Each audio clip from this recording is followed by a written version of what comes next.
Hey, what's up, guys? It's your old buddy Carolina Jackpot coming at you on Sunday evening. It's time for that weekly video, that weekly roundup of Carolina Jackpot's picks against the spread. This was for week number 5. We're going to recap it. We're going to see how I did against the spread, and we are going to get our superlatives of the week. The boy you nailed it pick of the week, the you should have known better pick of the week, and of course the effervescent turd of the week. Who's going to win those superlatives and much more?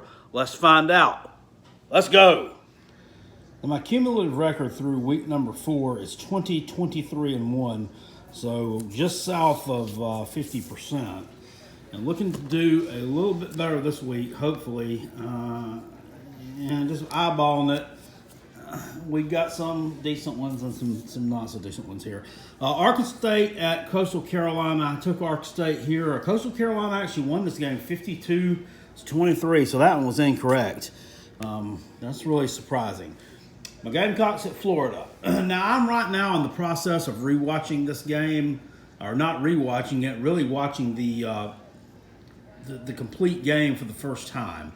And you know what? I will say that offensively, they haven't looked bad here in the first half. Now, I'm sure I'm going to get mad a little bit more later in the second half, but I've watched all the highlights, all the touchdowns on replay and stuff in little short, condensed versions. And I will say, we lost, by the way, 38-24. So this spread didn't cover. I thought Florida would cover that 18, and they didn't. We were down 38-17 and scored a touchdown with about 10 minutes left. Stopped Florida, Plenty got the ball back with like 7-8 minutes left, and went on a drive that consumed like 7 minutes of clock to kick an onside kick. What the fuck? What? I don't get it. I don't get that one. Anyway, I'm still in the process of watching this one, but we didn't cover. I will say that the third quarter, Kadarius Toney 57-yard touchdown pass from Kyle Trask, in which three of our defensive backs had a beat on him, had a hand on his ass, and didn't tackle him. That's piss poor. That's horrible. And to me, that's a product of fatigue. And once again, we're not coaching up the depth that we're supposed to so that we can get these players out of there so they don't get gassed and don't get gashed. There's no other excuse for that. There's no other excuse other than fatigue for that. We don't have bad football players. They just aren't developed. The in-game coaching, in-game decision-making is piss poor. It's awful. I almost wish that we would fucking lose this Saturday to Vanderbilt so that we can get rid of him, so that they will finally see the light and fire that sorry sack of doo-doo we have on the sideline. I really do. Okay, anyway, rant over about them. Gamecocks covered the spread. That pick was incorrect. Missouri at Tennessee. 11.5-point underdog. Tennessee covered, man. 35-12. Jarrett Garantano, Jarrett Garandudu, as Uncle Lou calls him. He looked decent. They look decent. I guess they're right. All they needed was that right side of that offensive line and that one defensive back. Man, they're gonna win a bunch of games. They're gonna find out this Saturday. They're not. I'm telling you exactly what I'm going with in that one. That pick was incorrect as well. 0-3. Here we go with some wins, though. Boston College, 13.5-point underdog. They covered 26-22. They lost to UNC. UNC was lucky to win that game. I've often said I thought UNC was a little bit overrated, a little bit overvalued, and they proved my point there. LSU at Vanderbilt, 20.5 was the spread. I said I was kind of scared to take that one, but LSU looked better. Miles Brennan looked decent, and Vanderbilt is just awful. 41-7, LSU wins on the road. I honestly don't see any way that South Carolina is losing to Vanderbilt. I'm sorry. Not with being able to move the ball against a team like Florida and, having chances to not so win the game, but get back into it and make it really competitive down at the end. I don't see Vanderbilt being able to hang with South Carolina. TCU at Texas. Carolina Jackpot told you to take TCU. Carolina Jackpot was right. 33-31. The Horned Frogs win. They upset the Longhorns. And, Tom Herman made to look like a fool once again. Baylor at West Virginia. West Virginia actually won this game 27-21. So that pick was incorrect. NC State at Pitt. Proud of this pick. NC State wins 30-29. I told you to take NC State because I knew that Pitt was not going to be a team. They're not going to go undefeated. They're going to be a 2-loss team. They're going to lose somewhere. I knew that they couldn't stop or they couldn't, score points against Louisville, a team that gave up a ton of yards and a ton of points to Miami. So why should I think they're really going to be able to score against other teams down the stretch? So there you go. NC State with a nice road victory. SMU also covered the spread. They win by a final score of 32-27 against Memphis. Surprised I got this one wrong. Cincinnati doesn't cover the spread against South Florida, 28-7. I don't really get to watch anything of that game, but I don't know, just kind of a workmanlike victory there for the Bearcats and Luke Fickell. I mean, they won, but one would think they'd be able to put up more than 28 points against South Florida. Oklahoma State at Kansas, that was a big-time cover, 47-7. Oklahoma State wins.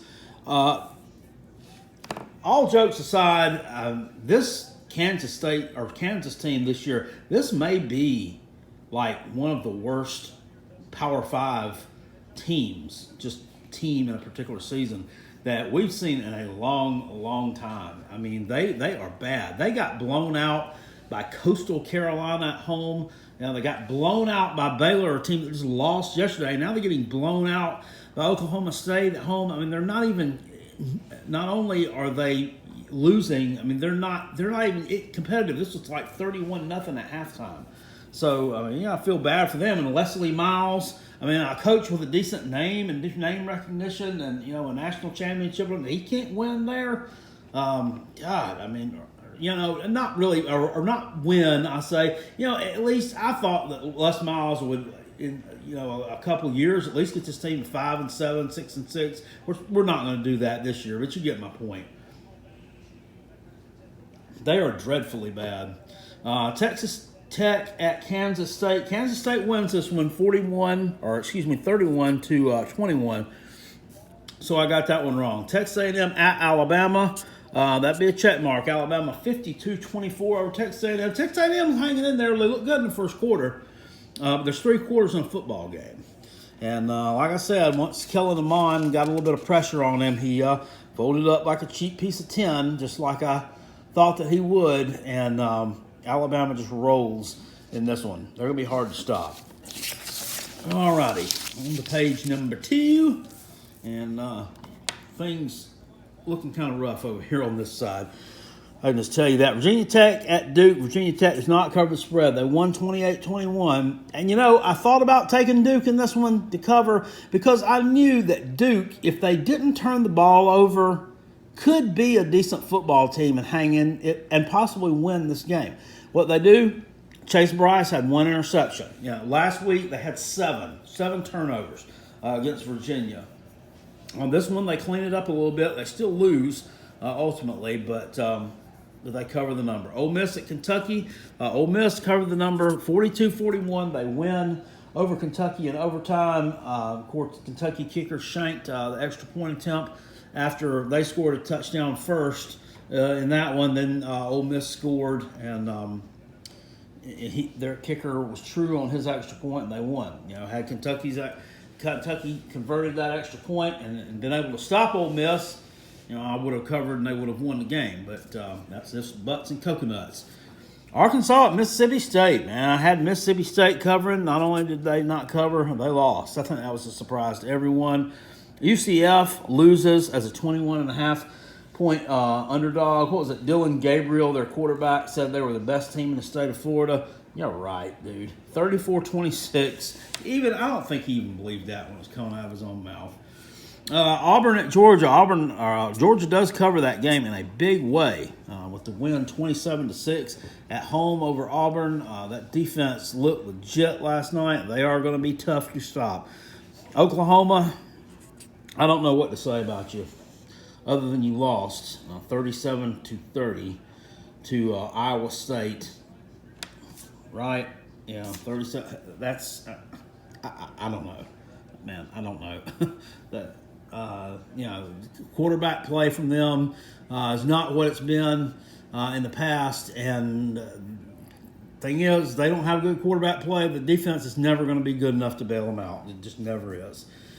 And my old buddy, the Tater Shits, they don't cover. Surprising to me that they do not cover at home. Virginia, 41-23 loss, which they scored a touchdown late, but Virginia had still already covered the spread by that point. Clemson last night, they looked okay to me. I mean, they looked like a playoff team, but I don't know, something about them to me, it looked like the Clemson I'm used to seeing. Didn't look like the Clemson I'm used to seeing, but I mean, they still won without a problem. So let's see how it ended up doing here. There were no pushes. So 20 games, and we went, let's see, 0-1, 0-2, 0-3, 1-3, 2-3, 3-3, 3-4, 4-4, 5-4, 5-5, 6-5, 6-6, and 7-6. Here's where things go south. 7-6, then one win over here, so that's 8-6, and then 1, 2, 3, 4, 5, 6 losses. So yeah, 8-12 this week. 8-12 on week 5. So our cumulative total would be, ouch, 28-35-1 against the spread. Ouch. Got some work to do. Got some work to do to get to 50%. I mean, I'm going to have a week where I just absolutely knock it out of the park, man. Yeah, too many teams just pulling some nonsense this week. Oklahoma and that. But we'll get to that in a minute. We're going to have the superlatives here in just a second. First off, let me go and talk about the you should have known better pick of the week for this past week. What were you thinking, man? You should have known a lot better than that. Yeah, on this one, I am going to have to lean with, I'm going to have to lean with Oklahoma and Iowa State.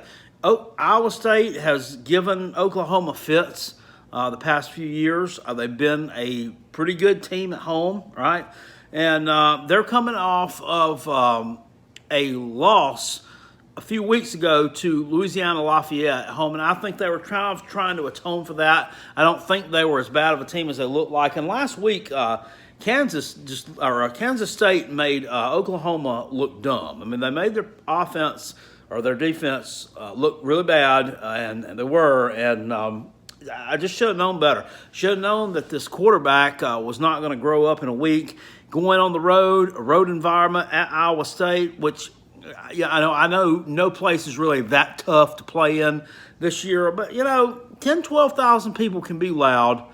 12,000 people can be loud and make a little bit of noise for a team, and cause you some problems, I would think. So I should have thought a little better of that one. Of course, then again, there's always those picks that I come up with that I feel really, really proud for making. I nailed it, Boy, you straight nailed that shit, player. I sure did. And the one that we're going to have to go with here, NC State at Pitt. I already talked about that one. NC State covers, wins 30-29. A lot of people were high on Pitt this year, with good reason. I mean, they're a good football team. They were 3-0, I believe, coming in here, right?